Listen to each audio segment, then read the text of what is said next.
En Côte d'Ivoire, les artisans sont partout. Ils représentent près de 40% de la population active. Pourtant, leur situation est difficile. Presque tous appartiennent à ce qu'on appelle le secteur informel. Conséquence, le plus souvent les artisans travaillent sur des terrains ne leur appartenant pas. Les 3/4 des artisans exercent sur des sites, j'allais dire précaires, sur des sites provisoires et qui sont sujets donc à des déguerpissements à tout moment. Autre problème des artisans, la formation. Elle fait très souvent défaut. Difficile dans ces conditions de satisfaire la demande de la clientèle. 90% des opérateurs de ce secteur sont formés sur le tas. Les artisans ivoiriens sont confrontés à un ultime problème, et pas des moindres. Ils ne bénéficient d'aucune couverture sociale. Ils hésitent même à aller à l'hôpital quand ils n'ont pas d'argent, ou encore à vendre le matériel de travail pour faire face à leurs problèmes de santé. Afin de sortir les artisans de la précarité, l'Union européenne, les autorités ivoiriennes et l'ONG AFSI ont mis sur pied une série d'actions sur le terrain.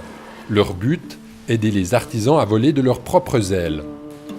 C'est par la facilitation qu'on donnera aux gens de prendre en charge au fond leur propre destin que les choses s'amélioreront. Et c'est vraiment notre credo, si j'ose dire. Nous essayons de le mettre en place.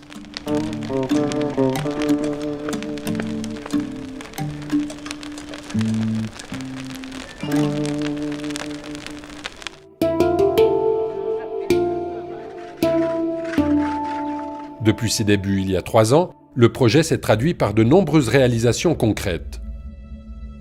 Rappelons-nous des artisans de Yopougon. Dans ce quartier travaillent près de 300 menuisiers.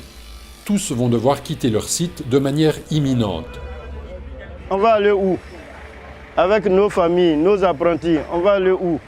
C'est comme c'est la mort, on vient de te dire bientôt tu vas mourir. Afin d'éviter cette issue fatale, l'ONG AFSI a intercédé auprès des autorités et incité les artisans à mettre en place un système d'épargne. Objectif, acheter un nouveau terrain. Le déménagement, vraiment, ça va nous faire beaucoup de bien. On sera libérés en esprit et nous allons travailler la tête libre. L'absence de titre de propriété est un sérieux problème. Le manque de formation également. Dans un secteur comme celui de l'automobile, où les technologies évoluent très vite, les mécaniciens du secteur informel se retrouvent vite dépassés. Sans formation, on sera pratiquement obsolète sur la maintenance des véhicules modernes, tout simplement. Il faut impérativement une formation. Pour pallier ce handicap, ces mécaniciens ont suivi une formation de 3 mois. Les résultats ne se sont pas fait attendre. Franchement, je suis très content de la formation. J'ai appris beaucoup et je ne vais plus faire des erreurs sur les véhicules de mes patients. Preuve du dynamisme du secteur informel, les mécaniciens en redemandent. On aimerait même que ça soit répétitif cette formation. Parce qu'on ne finit jamais d'apprendre. La formation est nécessaire partout, même dans un domaine qui ne connaît pas de révolution technologique. Invitée par l'ONG AFSI, une centaine de coiffeuses assistent à un cours sur l'hygiène. Ce thème vient à point nommé parce que c'est un secteur qui est exposé à beaucoup de risques de contamination, tels que le VIH-Sida, les hépatites virales, la fièvre typhoïde, etc., etc. Isabelle Eoui a suivi cette formation. Aujourd'hui, elle a appris à laver les instruments qu'elle utilise après chaque cliente. Chaque fois que je travaille avec une cliente qui a les pellicules, si je ne désinfecte pas le matériel que j'attaque automatiquement à une autre cliente, je la contamine directement. Du coup, la cliente qui vient dans mon salon bien portante ressort avec une maladie. Et depuis que j'ai fait la formation, j'ai stoppé tout ça. Et les clientes sont vraiment satisfaites maintenant. Les artisans des zones rurales sont également confrontés à la précarité. Dans ce village situé non loin de Yamoussoukro, on prépare de l'atiéké, une semoule de manioc qui constitue la base de l'alimentation en Côte d'Ivoire. Mais par manque de connaissances techniques, la production de ces villageois est difficilement vendable. On fait l'atiéké ici, mais il n'est pas bon. Il n'est pas soigné, il n'est pas de qualité. Il ne fait pas une semaine, il fait des champignons. Afin de remédier à ce problème, des femmes de l'ethnie ébriée ont été invitées dans le village. Pendant 10 jours, elles ont enseigné leur propre technique de fabrication. Une mesure simple qui porte déjà ses fruits. Aujourd'hui, l'attiéké est meilleur. Il se conserve mieux et peut être vendu plus facilement. On se partage le bénéfice. On a partagé jusque-là près de 150 000 francs entre les membres. Donc je peux dire que ça a rehaussé la qualité de notre vie. Les ouvrages de ces tisserands sont magnifiques. Jusqu'à peu, ils souffraient toutefois d'un défaut rédhibitoire. Les tissus déteignaient très rapidement. Ce problème a pu être réglé par l'engagement d'un chimiste.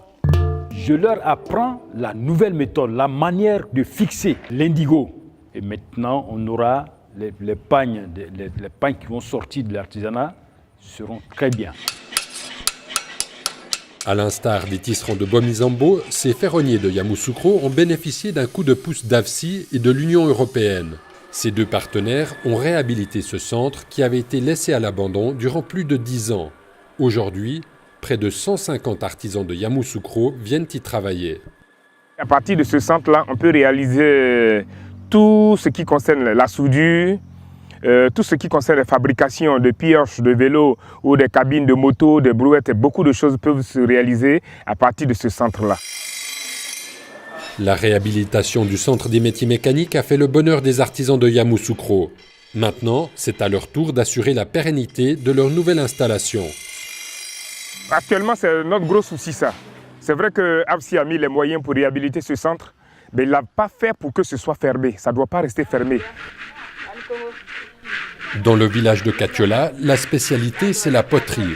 Un travail magnifique, mais extrêmement difficile, qui incombe aux femmes uniquement.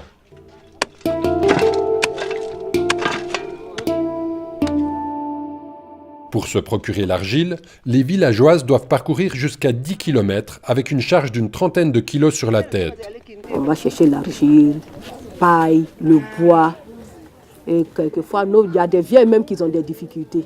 Parce qu'elles ont des colonnes vertébrales qui sont gâtées à cause de ces travaux difficiles.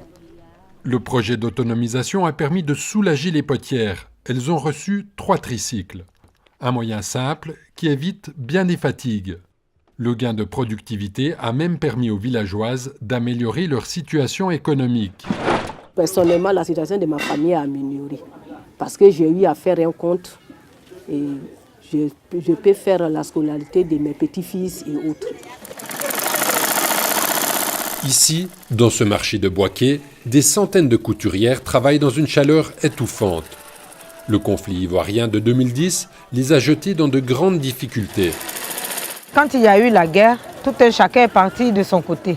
Voilà. Donc, à notre retour, beaucoup ont perdu soit leur mari, d'autres ont perdu des machines, leur matériel de travail, tout est parti. Pour relancer leur activité, ces femmes ont reçu des machines à coudre, du tissu, mais aussi les compétences nécessaires pour devenir de meilleures couturières. Le projet m'a beaucoup aidée parce que je ne savais pas prendre une mesure sur une petite fille comme une grande fille, une dame, non. Mais avec cette formation, aujourd'hui, je peux m'habiller. Je peux prendre ma mesure. Je peux prendre la mesure de mes enfants et je peux prendre la mesure de mes petits-enfants. Les artisans du secteur informel, on l'a vu, ne bénéficient d'aucune couverture sociale.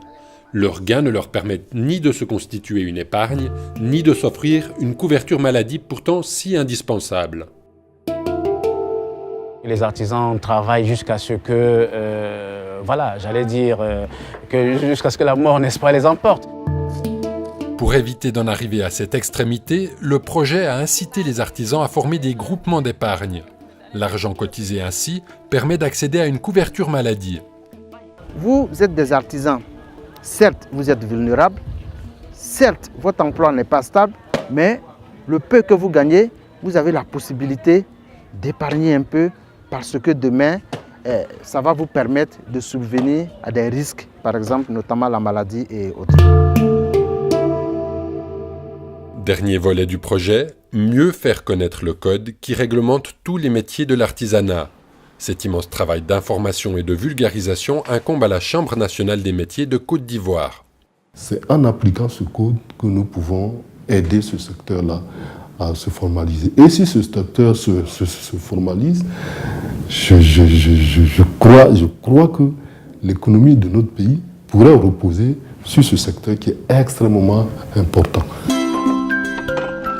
Depuis 3 ans, le projet d'autonomisation des artisans a permis de mettre en place des actions pragmatiques sur le terrain. Son impact est clairement mesurable. Le bilan est positif. Ces actions portent leurs fruits. On ne se contente pas de dépenser l'argent, on essaye d'aller au résultat. C'est un secteur qui a besoin d'avoir un encadrement certain et qui a beaucoup de potentialités. Et si ces potentialités sont aujourd'hui exploitées, il y aura beaucoup d'impact sur l'économie en général. Je pense qu'on peut aider même à régler le problème des migrants qui se pose actuellement. Pourquoi tous ces gens frappent à la porte de l'Europe? Pourquoi ces forces vives, les jeunes, quittent leur pays pour frapper à la porte de l'Europe? Mais ils cherchent le bien-être.